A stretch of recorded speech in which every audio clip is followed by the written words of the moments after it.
안녕하세요.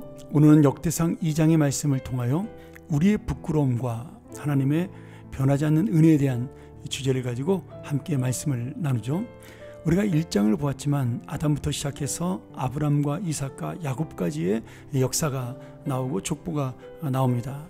그런데 1장을 보면 야곱이라는 이름으로 기록되지 않고 34절에 이스라엘이라고 이름을 기록하고 있습니다. 왜냐하면 이 족보는 단순히 아브라함의 손자를 말하는 육신의 혈통을 따르는 족보가 아니라 이스라엘, 다시 말하면 하나님의 나라, 하나님의 백성을 대표하는 그러한 족보이기 때문에 이름을 일부러 야곱이 아닌 하나님께서 새로 지어주신 이스라엘이라는 이름을 사용하고 있는 겁니다. 그리고 이 이스라엘은 결국 많은 민족의 근원이 된 것이죠. 오늘도 우리가 영적 이스라엘인 사실을 놓치지 아니하고 정말 지금 나라로 있는 이스라엘보다 더 하나님의 은혜를 만나는 귀한 우리의 삶이 되기를 간절히 소원합니다. 오늘 2장에는 야곱의 12아들의 이름이 쭉 처음부터 기록되고 있는데요.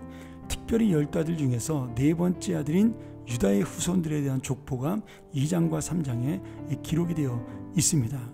우리가 창세기 때 배웠지만 이 유다가 넷째 아들임에도 장자의 축복을 받은 것은 큰아들 루벤이 아버지의 첩이었던 비라와 동침한 죄를 지었고, 또 둘째인 레위와 시몬, 셋째인 시몬은 동생이었던 디나의 복수를 하나님의 할례를 가지고 했기 때문에 하나님께서 그 세 사람을 장자의 반열에서 떨어뜨리시고 넷째인 유다를 장자로 삼아 주신 것이죠. 그리고 결국 이 유다를 통하여 우리 메시아 되시는 예수 그리스도가 탄생하고 또 다윗 왕도 나오는 그런 놀라운 역사가 시작이 되게 됩니다. 그러므로 오늘 유다의 후손을 언급하는 이유는 다시 한번 다윗 왕의 그 놀라운 영광의 그 회복을 강조하고 있는 것이고요. 또 이 다윗 왕의 후손을 통해서 메시아 구세주가 올 것을 보여주는 그러한 이 구원의 족보임을 설명하기 위함이죠.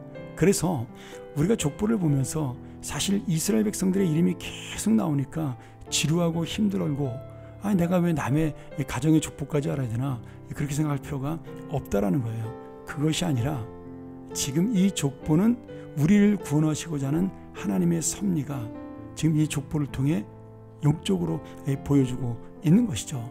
그러니 유다의 족보부터 나오는 것은 혈통적으로 장자인 루벤이 아니라 넷째인 유다의 족보부터 소개되고 있는 것은 이 족보가 오늘날 영적인 이스라엘, 하나님의 백성들, 그리고 하나님 나라를 살아가는 오늘 하루 우리들에게 주시는 이 족보라는 사실을 깨달을 수가 있는 것이죠. 그런데 참 하나님은 정말 재밌는 분이셔요. 왜냐하면 유다 지파의 시작 자체가 부끄러운 역사로 기록이 되고 있습니다. 유다에게 아들 3명이 있었는데 맏아들과 둘째 아들이 하나님의 심판으로 죽게 됩니다. 그리고 이 유다는 며느리 다말과 동침해서 쌍둥이 베레스와 세라를 낳았죠. 참 이게 성경에 이런 얘기를 써도 될 정도인가라고 싶을 정도의 어떤 수치스럽고 부끄러운 이야기죠. 그런데 이런 유다의 후손을 통해서 지금 다윗이 나오고 예수 그리스도가 나왔다라는 사실을 강조하고 있는 것입니다. 거기에 또 하나 유명한 사람이 있죠. 갈렙이 나옵니다. 그러니 지금 이 갈렙의 이름이 나오면서 또 갈렙의 첩의 이름과 그 자손들의 이름까지 나와요.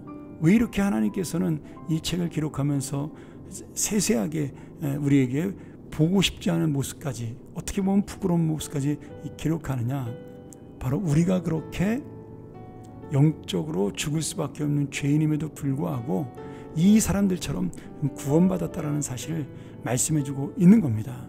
성경의 신앙의 위인들이 대단하고 뛰어나서 구원받은 것이 아니라 하나님의 은혜로 구원받은 것임을 강조하고, 우리 역시도 바로 구원의 은혜 속에 살아가는 그런 죄인에서 의인으로, 또 심판받을 자에서 하나님의 자녀로 구원받은 그런 놀라운 소망의 인생이라는 사실을 다시 한번 깨닫게 하고 있는 것입니다.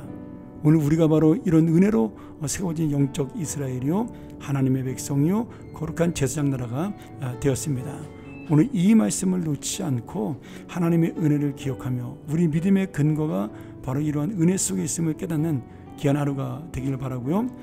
다시 다시 우리가 일어설 수 있는 길도 우리를 구원하시는 하나님의 은혜밖에 없다는 사실을 다시 한번 깨달으면서 우리 마음속에 오늘 우리가 주님의 백성으로 살겠습니다, 주님의 자녀로 살겠습니다라는 신앙의 고백이 흘러나오는 이 아침이 되기를 축원합니다. 함께 기도하겠습니다. 하나님 아버지, 오늘 우리가 이 유다의 족보를 바라보면서 우리 역시 죄인임에도 구원받은 자임을 깨닫게 됩니다. 하나님께서 우리를 이런 놀라운 은혜로 자녀 삼아 주셨사오니 이제는 자녀답게 믿음으로 살아가는 거룩한 하나님의 사람 되게 하여 주옵소서. 오늘 하루 이 거룩함이 나를 지배하고 통치하는 하루가 되게 도와 주옵소서.